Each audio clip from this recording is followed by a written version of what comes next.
Hi, thank you for watching this new video of the Confronteer. Today I'll be discussing responsibility, so taking responsibility for yourself as well as others. I'd like to start off with the quote, "No man is an island."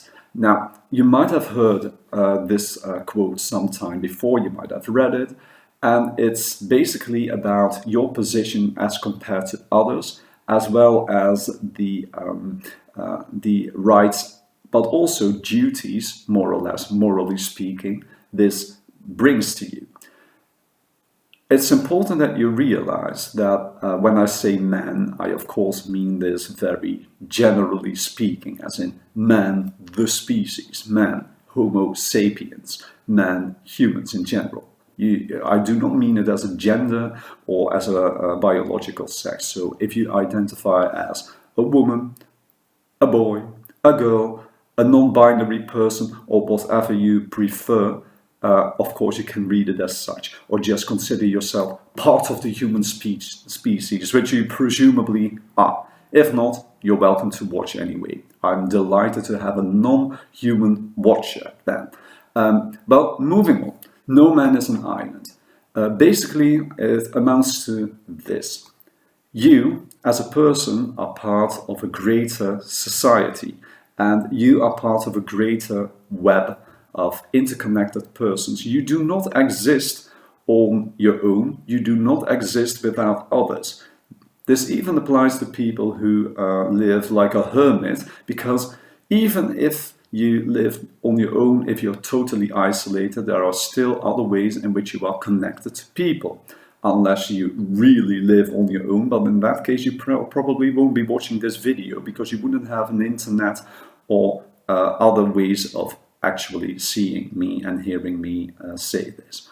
So no man is an island. And of course, there's always this bit of balance between seeing yourself as the center of your own universe, which basically you are. It's the way you observe things. Everything happens around you, so the rest of the world surrounds you more or less. It's not that weird that you would consider yourself part and center of your own universe, really. But of course, it's also a myopic view, meaning that there's a lot you do not see, and if you want to, you could actually choose not to see other people supporting you and the entire society that makes it possible to live your life the way you do.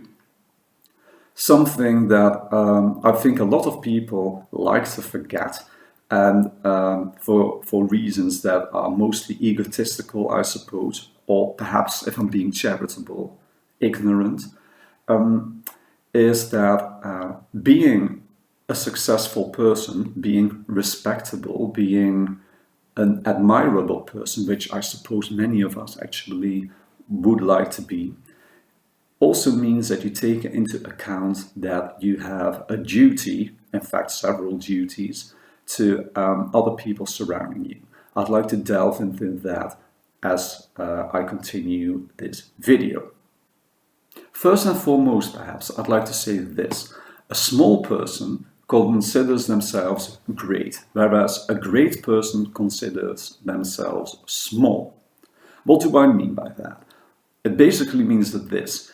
And according to me, in my view, being great means that you do not necessarily do great, spectacular, or wonderful things, or things that are very, well, high profile or whatever, but that you contribute to your surroundings and to the people you know, to their lives in a positive way. So that you realize that you can actually be successful and be an admirable person just by being the best person you can be, and realizing that you're always a person who can improve upon themselves. Once you consider yourself, well, a finished product, you could say, or admirable or great or successful in every single way, I think you must either be truly divine, which you probably aren't, sorry,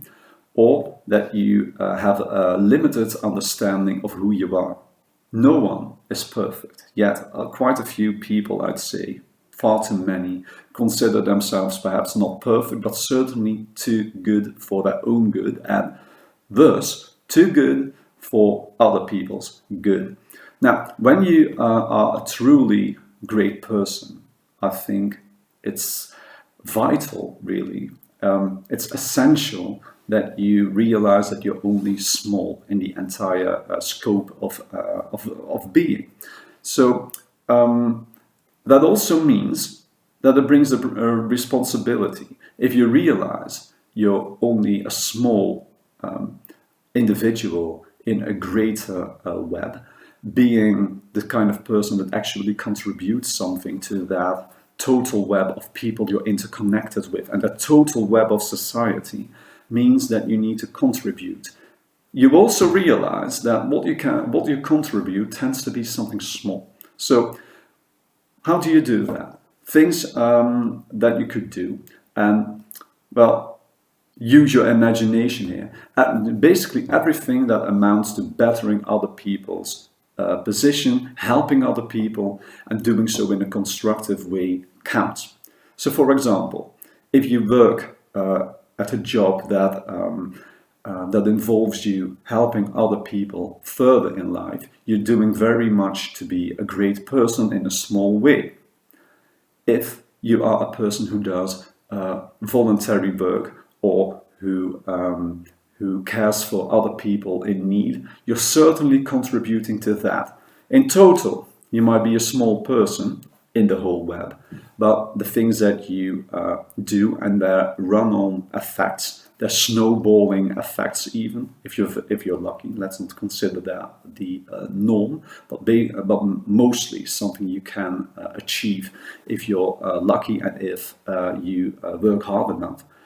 Those are the things that make you great, the knock-on effects and the way that you affect other people's lives in a positive way. Whereas if you think yourself great enough already, even if you have an impact, perhaps a greater impact than many of the people you would consider small, and who might really be small in the overall picture. If you consider yourself that, you're probably not that great. There are exceptions, of course, but realizing that you are only a single individual who can only affect the world, society in small ways, and striving to increase that amount in which you add to society's well-being, in which you add to other people's well-being, that I think is the road to try and walk. It might not be an easy road, but it is certainly it's certainly a road that you should try to take. The second thing I want to say, and which ties into what I said before, is the fact that a great person, in my view, and I think it should be your view too, I'm arrogant enough to think so right here, is that a great person, well, tries to lift up others instead of kicking others down. That sounds obvious perhaps, but it's a truth that a lot of people do not act upon and do not adhere to, at least not in their actions. So it's pretty easy to be dismissive of other people, and it's pretty easy to look down upon others, especially when those people are people that strike some fear into you, or that make you uncomfortable. You'll find that a lot of people, alas, are pretty down with transphobia at the moment, for example, which is a form of kicking down at other people who are, societally speaking, weaker than you, because they are in a vulnerable position. Of course, they might not actually be weaker than you if you're part of the group, but I'm talking about more or less more privileged people in general, which amounts to the average person, I suppose, who is not trans or otherwise non-gender conforming, if you want to say it like that, in general. So that's a pretty obvious category, but of course there are lots of other people who are less privileged in society, and who are easily dismissed or made fun of by people who are more privileged. Basically, of course, I'm talking about everyone who is non-white, non-male, non-cis, and so on. This basically amounts to a bit of, or actually quite a lot of feminist intersection theory. I'm not going to delve into that right now because that would be digressing too far from what I want to say, but it's a bit of related theory here. But anyways, when you are in a privileged position yourself, which can of course be relative, a person who is female but white can be more privileged than a person who is also female but, say, black.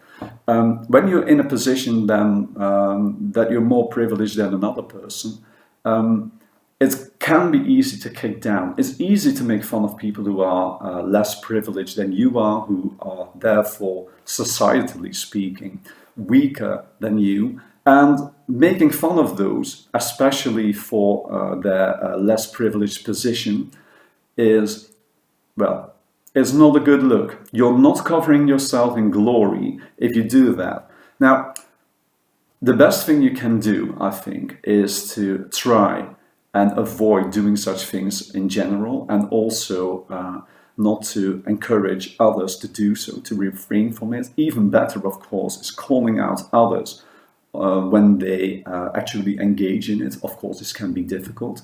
But taking action can also mean that you're trying to lift up others. Now, this can, of course, be condescending, so you need to be very careful about how you try to do this.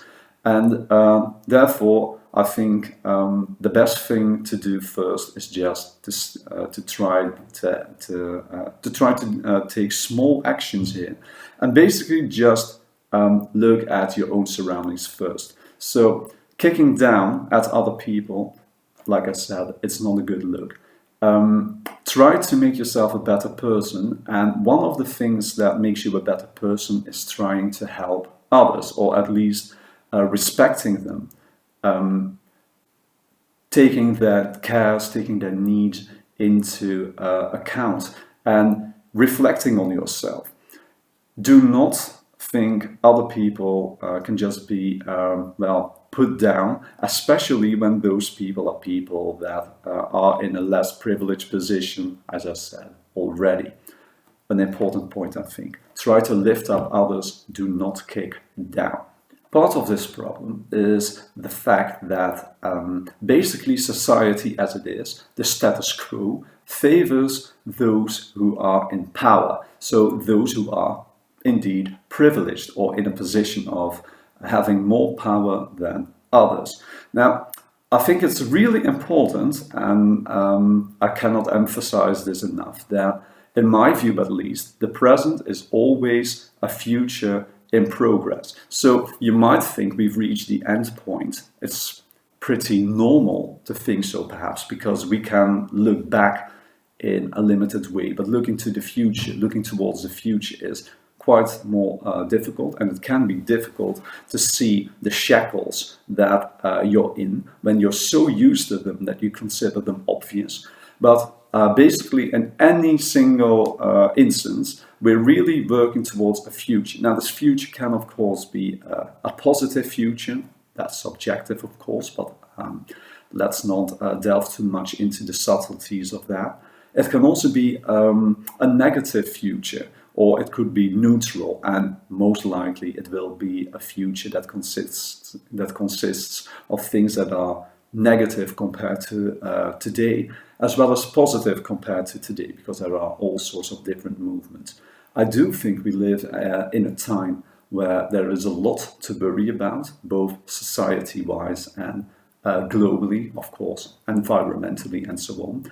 But there's always this responsibility you can take, even if it's very small, and even if it's only a very limited responsibility, it's still something you need to take serious, I think. So try to work towards that a better future that we're constantly working towards in general, by trying to contribute positively as you can, when you can, and where you can.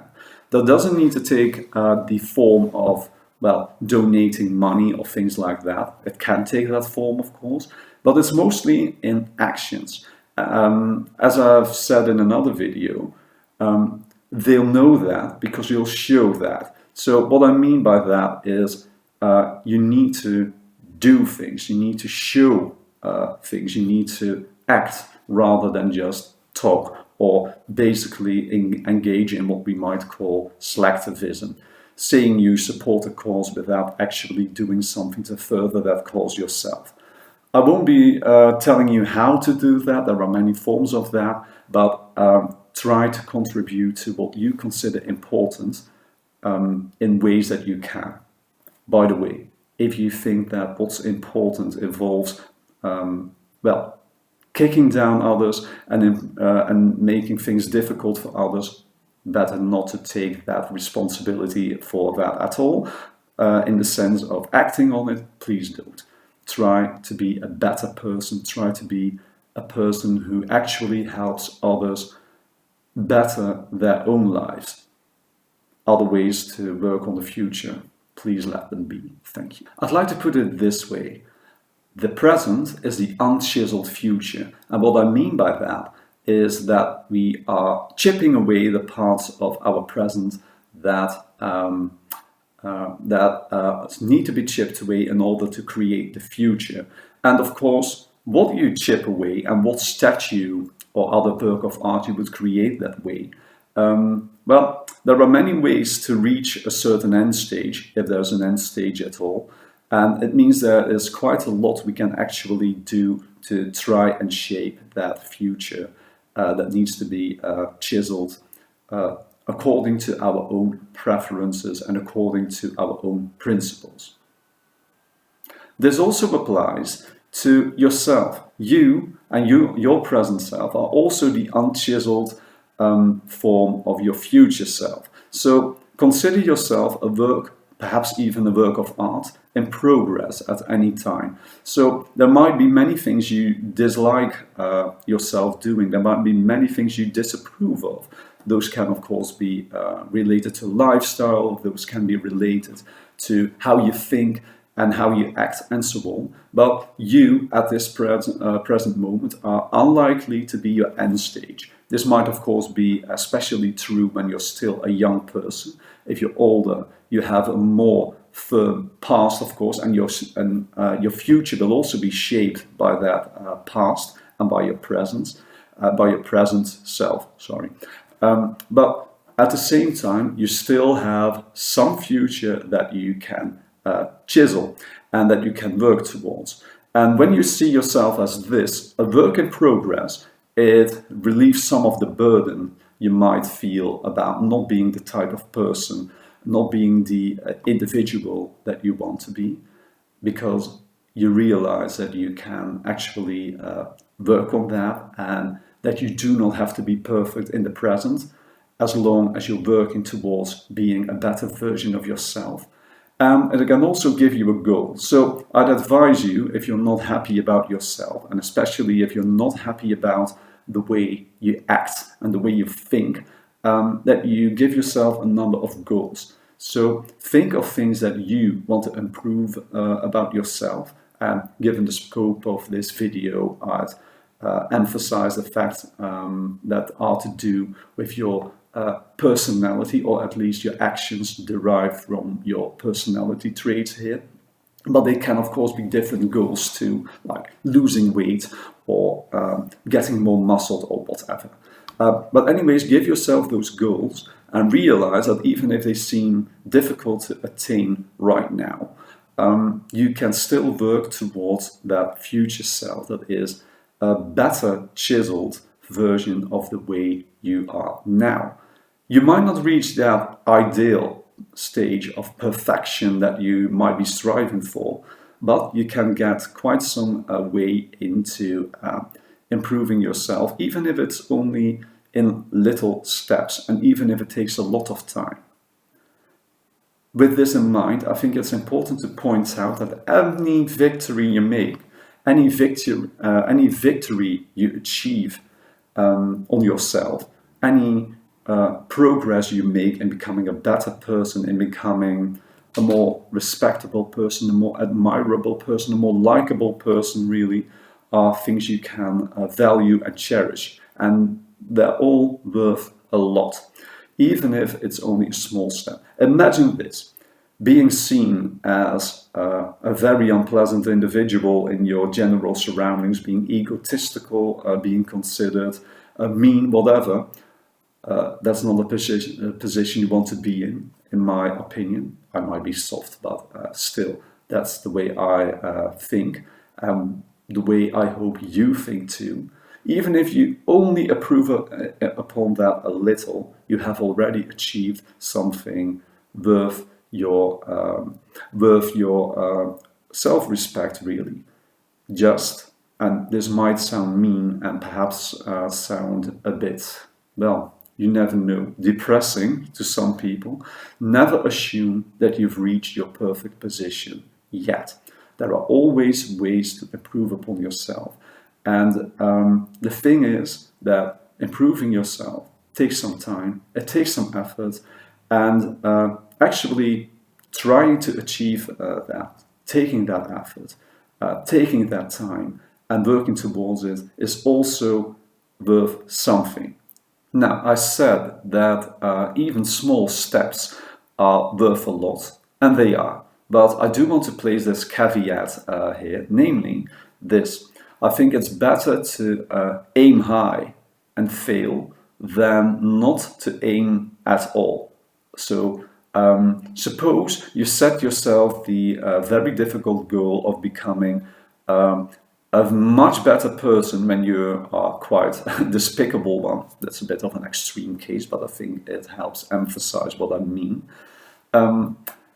Trying to improve upon yourself from that position into becoming an entirely different person, well, that is a bit of a high aim. It's probably something you will not reach. However, and on the other hand, by setting your aims high, you also give yourself quite a lot of room for actual improvement. If you want to go from a thoroughly unlikable person to a person who is likable, you will probably end up about halfway at the end of your efforts. So you might end up being an okayish person.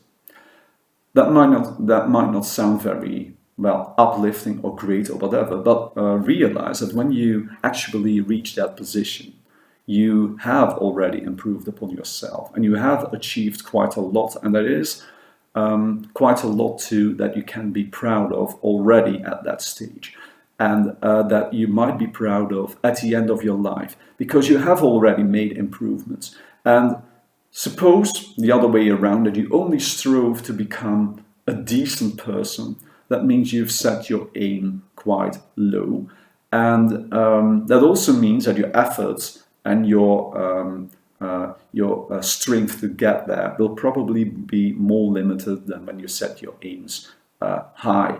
And in the end, you will probably have succeeded less than you might have if you set your goals higher. This amounts to a lot of other things too, I think. Try to aim high, even if that means that the chance that you will not get what you want and that you will not achieve as much as you want to will be small. But by aiming high, you will at least achieve something, and that might be more than you would have achieved if you didn't aim so high at all. And like I said, the effort and the will you put into becoming that better version of yourself is worth a lot too, as is any stage of success you might reach from there. Putting this in a rather larger perspective, aiming high is also something that I think people as a society should strive for. Aiming high, trying to seriously improve upon the conditions that humanity lives in, trying to improve on the conditions that we consider acceptable for, say, the environment. aiming high when we want to change society for the better, aiming high when we want to improve the political landscape and so on. We will probably not achieve that high aim at all, but whatever successes we reach in our efforts to get there, and in our doomed attempt actually to get there, I need to emphasize that, perhaps, even if it sounds a bit depressing, whatever we achieve there is worth a lot. So imagine we need to improve society by, and this is a very marginal, just a subjective number really. Suppose we want to improve it by 75%. Of course, I realize you cannot really quantify things that way, but still, for the purpose of our idea, please keep that in mind. If we want to improve society by 75%, whereas say 50% would be sufficient to truly succeed and to become